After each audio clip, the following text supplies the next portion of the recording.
Hey, before this video begins, I want to say a quick thank you to everyone who supported me to make another one of these garbage video. That includes my family, who apparently didn't get the jokes I put on my previous video. And also thank you for the people who watch my video and subscribe to my channel. But apparently 96% of you are not subscribed to my channel. What is wrong with you? Anyway, yes, I now have a new series called Indonesia is Weird, where I review different things about Indonesia that I think is weird. Pretty self-explanatory. So, yeah. Clap it up, everybody. We're actually continuing this channel. Yeah. Alright, enough chit-chat. Let's go to the video. Roll the intro.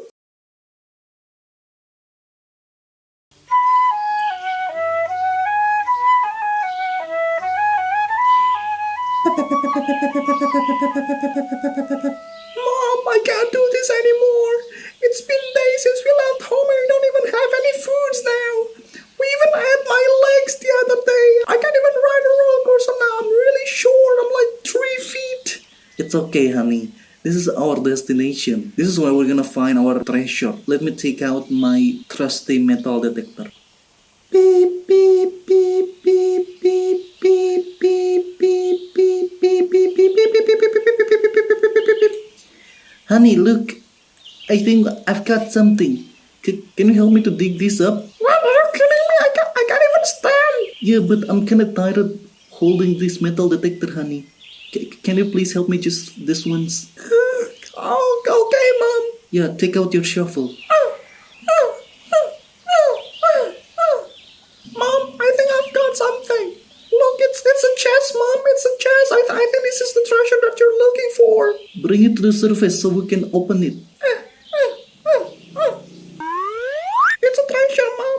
But it says, danger, do not open. It's okay, honey. We should open them. Okay, Mom.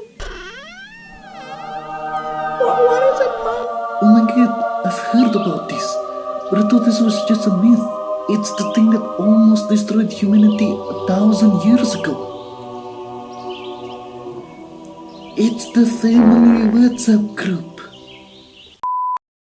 Hey, welcome to eifzed. I'm Fuzz, and this is Indonesia is Weird episode 2. And today, we're gonna be talking about how weird Indonesian family WhatsApp group is. So let's just jump right into it.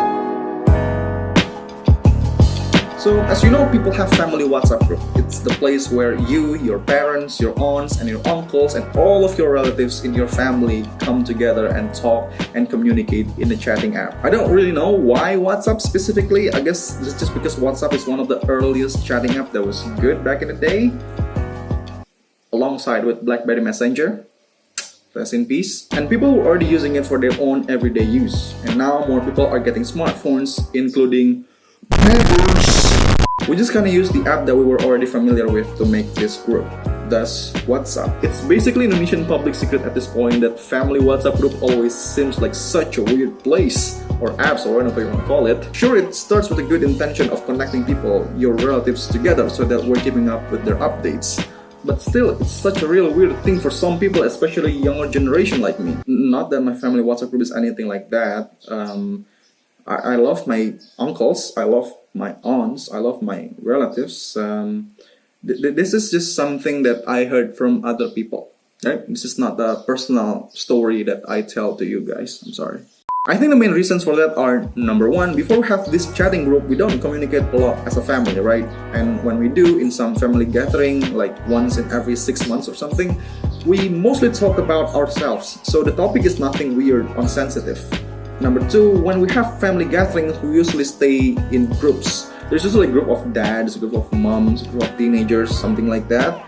And millennials don't know what boomers talk about, and vice versa, so we don't really interfere with each other's conversations. But now that we do have this WhatsApp group, we talk like almost all the time. You know, one of those uncles or aunts that can't shut up and keep posting stuff on the group, and when that happens, some topic other than about ourselves bound to come up to the conversation. And sometimes these topics are just pretty weird. My god. Shut up! You wanna be in the video?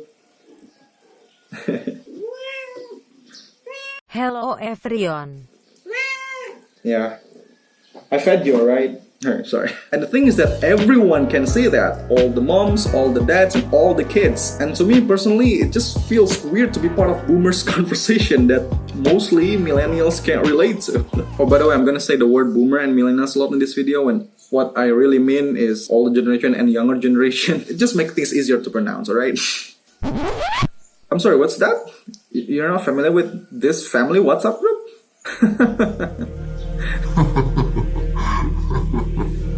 Well then, let me tell you. Let me guide you to the realm of the gods, the holiest place and the most sacred place, the family WhatsApp group. And here's a quick guideline on how to chat in your family WhatsApp group. Take a look. Everyone cares about you, really. They love you so much, they want to hear from you as often and as much as possible. Heck, I would even say that you're a celebrity at this point. That means that everyone always wants to know what you're up to every single day, 24/7. Did you just cook something? Take a picture and send them to the group. Working out? Take a picture and send them to the group. Got something to flex? Take a goddamn picture and send it to the group. It's not like there is a separate website for that, right? Facebook? Instagram? Nah man, family WhatsApp group is the only way to go.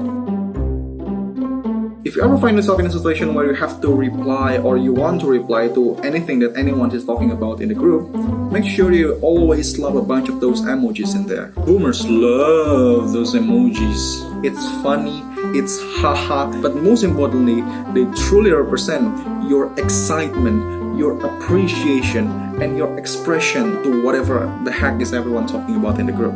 Slap them praying emojis, slap them dancing girl in a dress emojis, slap them laughing crying emojis, as many as you possibly can. Do this every time you want to send something to the group and you'll be the coolest person in your family. Yes, that's how it works. Memes? Or should I say maymays? No, we're not talking about funeral dance maymays. Or GTA maymays? Sonic maymays? Well, yeah, we're probably gonna keep this one. Nah man, none of that. We love some Minions maymays. Or any 2010 maymays basically at this point. The older the maymay, the better. They age just like a fine wine. We also do like some Indonesian maymays, like this one.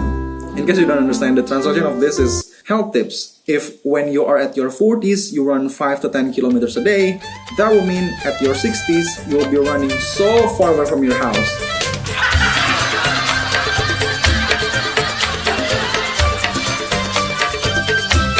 Anyway, I know as weird and obnoxious those 3 things that happened in family WhatsApp group are, they're pretty harmless, right? It's mostly just boomers having fun with their own kind. It just happens that we millennials are within that conversations too. Plus, it's not like something you can't fix. You can just mute it for a year and boom, no more funny emojis and memes. Which is not the reason why I do that to my family WhatsApp group, because I love my uncles and aunts.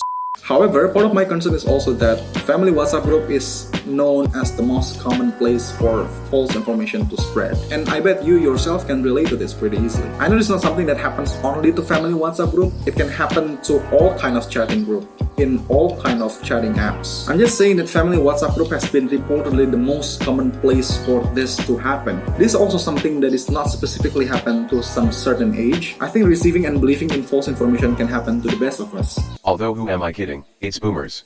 Boomers always get tricked by those stupid ass hoaxes. Who's that? That wasn't me, I didn't say that. Hoaxes are everywhere nowadays, especially in times of uncertainty like now. You know, with the coronavirus and all. Normal average people can't really know exactly the information about these things. What are the symptoms, how do you treat it, how to prevent it, and what's the situation right now. Actually, that's probably a terrible analogy because all of this information is something that you can access through a link that I have provided in the description below. Stay safe, everyone. My point is that at times when people do not have access or do not want to put the effort to access important information about their problems, reading news that reveals that some method, usually something unique, traditional, and unthinkable ways to solve their problems on a place or an app where you're mostly at, in this case family WhatsApp group, seems very convenient, Unfortunately, the information are often false or a hoax. And you know, these people who believe in unconventional ways to solve their problems always act like they're better than everyone, and then they gonna say things like, Stupid scientists wasting so much money to go to their years and years of school and training, only not to realize that the cure of coronavirus is bathing in a bucket of a 3-year-old human baby urine and then have sex with a male H-dog. That's the only way to do it, man. Which is exactly how it is stated in this forwarded WhatsApp message, which on top of it says that this info is from a Wakandan coronavirus expert that has studied the virus for more than 10 years, Dr. Schmuckerberg Vergeberg. If only everyone is as smart as I am, all of this pandemic would have happened.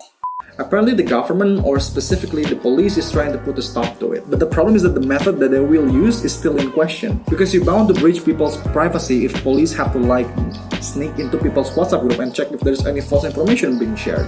That's not okay, obviously. I guess the only effective way to put a stop to it is depending on the people inside the group itself. I know this should be in a separate video, but generally speaking, you don't want to believe in news that is 1. Not publicly available, and 2. Have questionable sources. Just like these forwarded WhatsApp messages. At least don't believe it right away, especially if it's like a very sensitive information like about coronavirus or like political stuff. It's just so easy to spread false information in there. I mean, practically all these bad people need is probably just swiping their SIM card every now and then, some internet connection, and perhaps VPN to not get detected. You can take these WhatsApp messages as like a starting point to be aware that an issue exists, but never take it like right away. Always do an extensive research to it. Compare to other publicly available and trustworthy resources, and last but not least, try to figure out yourself if it makes sense or not. What's that? Too much effort? Well, if you don't want to put the effort to do extensive research On your information, then you shouldn't want to put the effort defending it. You know what's funny is that we used to think that people are not getting enough information, and now with this fast and rapid growth of technology, many people have access to a bazillion amount of information because everyone is getting smartphone and internet. And as it turns out, there are bad people who spread false information to everyone for their own benefit, which is a concept that we didn't know exists back in the day. I'm saying back in the day like I'm a boomer myself. Unfortunately, a lot of countries, especially developing countries like Indonesia, are underprepared on facing problems that the advancement of technology can also bring. One of them is the spread of false information. And even worse, a lot of people who fall for this false information can help themselves when being corrected on the information that they believe is true. Especially if it's boomers being corrected by a millennial. And then it's gonna be like, My nephew is just a kid. He knows nothing about these issues. You're like, what, 22 years old? There's no way a 22 years old person can know things better than me, a 40 years old mom. which is of course just a pure cringe and stupid. It's so ironic too how family WhatsApp group, which originally made to make people closer together, instead create bigger gap between people. Especially when it comes to politics, you know, like a year ago with the Indonesian president election. Oh my god, everyone can't shut up about who they're voting for. Everyone is just shitting here and there, forwarding WhatsApp messages. Some say that this candidate is a lizard, some say this participant is a robot, or something crazy like that, I don't know. And suddenly everyone in the WhatsApp group is a political expert. And I know the easiest fix is just to simply mute the group and leave it be, but sometimes you don't. Wow. At one side you feel sorry for your family members for believing in hoaxes, and sometimes there's just the itch, you know, that you want to correct them and say, Uncle James, you're stupid. Oh, Mary, you're stupid. why am I being mean? Of course, I personally disagree with the idea of judging people based on their age.